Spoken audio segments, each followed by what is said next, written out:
Sis to Sis. Hi, welcome back to Sis to Sis. Last video we spoke to you about the 5 love languages and how you can communicate those with your partner, with your children, to just improve your communication. So you receive what you need and you give also what your partner, the other person in your relationship needs as well, so that you really can interlock and start speaking. As Charlie said, it's almost like two person speaking Chinese, for example, a person speaking Swahili. Like they're both speaking, mouths are moving, but no progress can be made, no conversation, no movements. But actually, if you start understanding each other's languages, you can work, you can make progress, and you can grow. And that was the key thing, isn't it? From a few seasons ago, a few videos ago, we've been talking about growth, how we grow and how we grow as a people and as a nation. So we hope Love Languages gave you that. Now, we've been doing more research, and the more research we did into love languages, we found that there's 5 love styles. Now, these are not the same. These are not communicated in the same way. Like, they're not going to help you move forward in your relationship you have. It's understanding the love style you might already have and how that might have affected the way you love today. So it's almost so it's sort of more your parenting, the environment you grew up in, how you were loved then has reflected how you are as an adult, and how you might show distance or bonds and attachment in different ways as a result of that. So we're going to go through all 5 in the same way we did with the 5 love languages. Languages. So I think the first you come across on the list, there's 2 doctors who did this research. It's Dr. Milan and Dr. Rokovich. I think I said that right. And they went into more research about interpersonal relationships and how those have been affected through childhood. So the first kind of person you might come across or you might identify being yourself is the avoider. That's the person who kind of avoids physical contact and physical touch, doesn't see it as a necessity. So they might not, if that's your love language, it might be more difficult for your partner to be able to give that to you. Would that be sort of someone who tends to have guards up, like you feel like someone's guarded, and how much themselves. You try to kind of penetrate their sort of boundaries or their guards. It's like a defense. You can't get through, and you just want to say like I love you or I want to show you affection, and it's like they've got these walls up and you can't understand. And that's why. The avoider, the person who would like really feel really uncomfortable with words of affirmation until you kind of get behind why they feel uncomfortable with that. That's that kind of person. And I think the reason for that person being the way they are tends to be they may have grown up in a household where they were not really shown that much love and affection. When they were upset, to be comforted, they weren't comforted like in the way of a cuddle. They were more expected to be independent, like that kind of man up attitude, and just learned ways of comforting themselves, so pacifying their own emotional needs. The script, whereas they didn't get those things, they've learned to switch and not to rely on themselves. They don't know how to react to it because they're so self-reliant on regulating themselves or not really regulating, just coping. If we took a moment, I think I could probably think about 1 or 2 people that would describe avoiders. And I think if you were to look at a bit further back, you could probably see the correlation. Definitely. So definitely. I don't think I wouldn't put this out. We wouldn't discuss this if we didn't think there was some truth in it. Definitely. So go and do your research. We've named the doctors who carried out this research. So go and take a look yourself. It's not gospel. It's all theory. It's theory and research and fact. So fact as well. But it's not. It's not solid science, for example. So the second person is the facilitator. And that person runs into relationships quite quickly and has like a kind of a fantasy about the other person. So they build up a character quite quickly. Putting someone up on a pedestal, like or what they might do. This partner's so great, and they are blindsided by everything. But then the moment they see any kind of doubt in what they've built up in their own head, they're like, I'm out of here, I can't really cope with this person who I thought was going to be like this. It was their expectations. Their basically. expectation. So they build up kind of an expectation of that person, when that person might, for the slightest thing, like, oh, they're like, no. So that they'll run at the first sight of, as opposed to people who take their time to go into relationships or friendships. I guess a facilitator, is it? A Facilitator. Yeah. Is someone that runs into these things. Yeah. So, and that person would have, so sort of their childhood would have been maybe their parents not making them a priority. So they kind of always feel that they can feel people pulling away from them in relationships.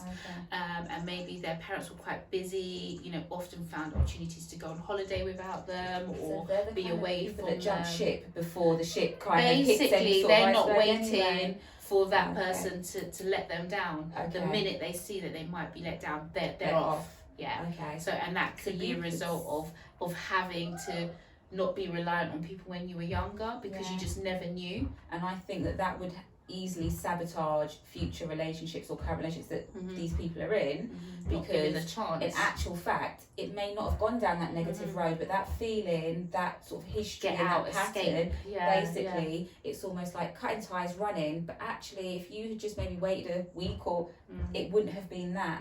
So I guess it could, well, not even could, it would most definitely affect their relationships. I think what's good is if you identify with any of these, you can work on them. And it can save relationships for you. If you realise that you have some of these traits, you can think, oh, I do that, and maybe I need to sit in a bit longer, or actually communicate with my partner about their traits, from how they might have been loved when they were younger, or just find out simply what their love language is, so I can.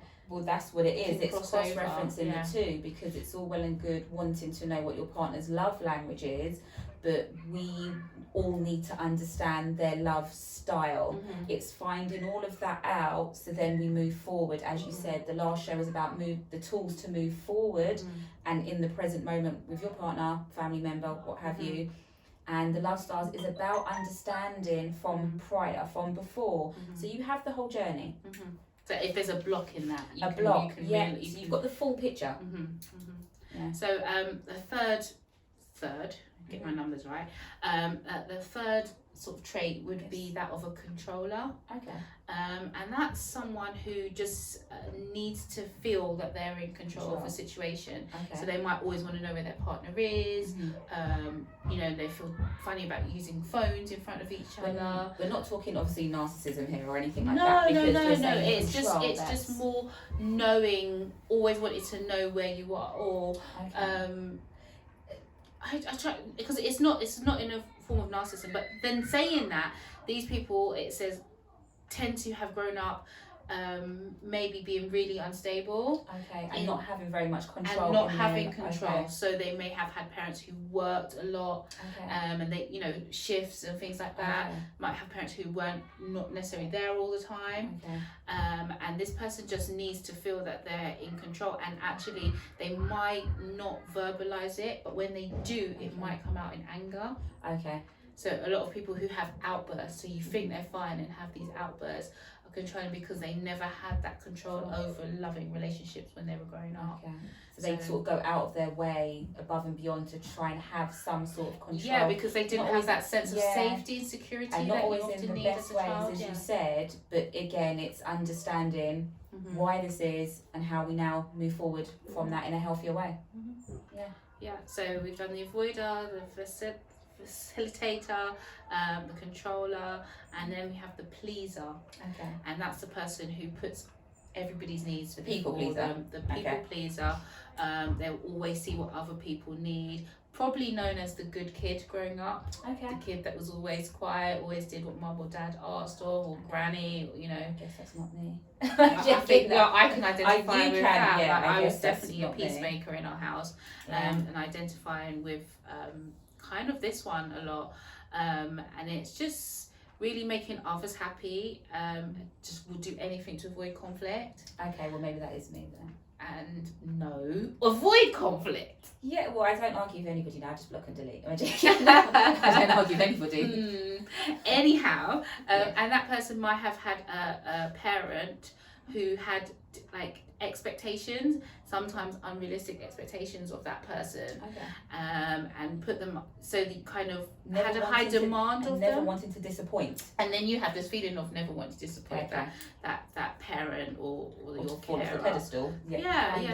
So you're and that parent might be quite critical of things that, you know, if you didn't get things right, you might have had quite a critical parent who, you know, just kind of sees little things. So then you kind of try to overcompensate that and try to but that never kind of happens. I can also see that in relationships. Unfortunately, I think with some domestic violent relationships, you almost do not ever want to rock the boat. Like, you'd avoid going to work dues, or you'd avoid going out with friends, because the questions you then have to answer kind of coming back in. It's almost that people pleaser to the partner, never wanting to really rock the boat. Yeah, definitely. You always trying to stay in mid-lane. But that only goes so far before you do have a boil. But definitely. At least, you know, if you can identify with these things, it can help you to think, okay, I know now where I am or where I'm coming from. Definitely. How do I move forward to be able to communicate my love languages and how I want to be loved and how I give love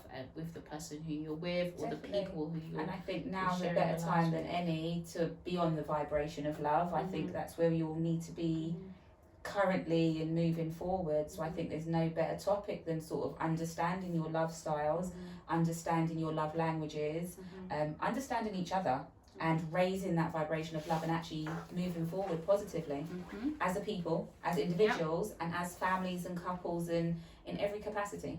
Yeah, and there is a fifth one. Sorry, there is a fifth one. But hold on, guys. Number 5 is the victim, and that's a person who has kind of a real lack of self-confidence. Maybe suffers from depression, anxiety, really shows insecurity a lot with their partner and with people who love, and need to always, it's not just like words of affirmation, it's a constant feeding, constant reassurance that you love me, you love me. And they might even love and push people away, like how far can you go before you leave me, because like it might be like everyone leaves me, so it's like pushing. So that's kind of a victim type trait of your love styles, and some of those children may have had homes where unfortunately there may have been domestic violence. They may have witnessed, you know, really bad points where parents, you know, quite volatile situations. So there may be some neglect where your home environment wasn't very good, and they may actually need some counselling, these type of people, to move forward, because they may have just witnessed a not nice childhood. They tend to the love and the abuse, whichever kind of abuse it was, or neglect, is kind of gelled and meshed with love. And as you said, some sort of counselling, talking through it, some kind of therapy, drawing therapy, art therapy, anything to kind of separate the two. This is love. The reality, because a lot of children who would have been in that situation often create like an imaginary life.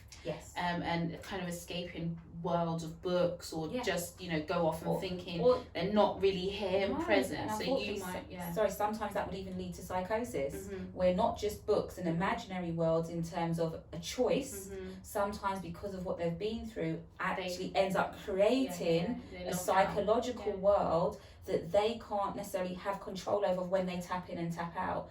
So it's that escape, and needing to work out, this is love, this is not healthy love, this is not a healthy sign of love.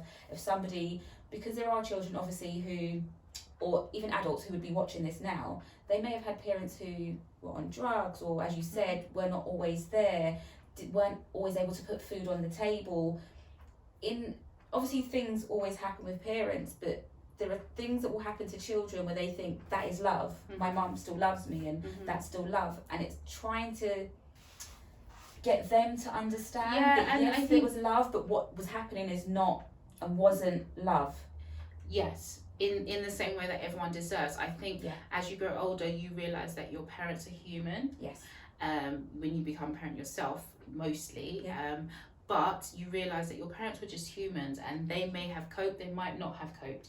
And it's not a blame thing. No. You know, you respect and you honour your parents regardless, but you have to know that maybe the way in which you were loved is not the way that you wish another generation to go forward and be loved. And you deserve to be loved in the way you want to be loved. So communicate that to the people around you. Definitely. Don't kind of try and patch what you've already been given. You can work through things and you can move forward and have a good, healthy love relationships with your children, with your partners, with your friends, with your cousins. You know, you can do this, and it's not kind of airy fairy stuff. It actually works. It's things that can work and can change your life. So please work at it. If you've identified with your learning styles and you think actually this resonates with me, let me know a little bit more about it. Go and do some research. You know, it's good to pull apart things. Sometimes it can feel like you're emptying the drawer before you fold the things. You know, when you unpack your chest of drawers, for example, before you're going to neaten it, you get to a stage where it's like, I've got so much, you know, bras and knickers and socks. Like, where do I start? But then once you start putting things back in place and throwing away the stuff that no longer serve you, you know, you say thank you for serving me for as long as you did, but I no longer want that in my drawer, and you give that to charity or wherever, the clothes bank. You put your stuff in, and then you can see what you've got and you can work with that, and your life becomes more organised and a much better place to be. Definitely. I think that's where we all need to be. So I've learned a lot about my love languages in the last show, in this show, my love styles, and I think it's really going to help me move forward. Yeah, definitely. Love. So love from Sister Sis. Love, please like, share and subscribe. Thank you guys for keeping coming back. We love ya. Bye.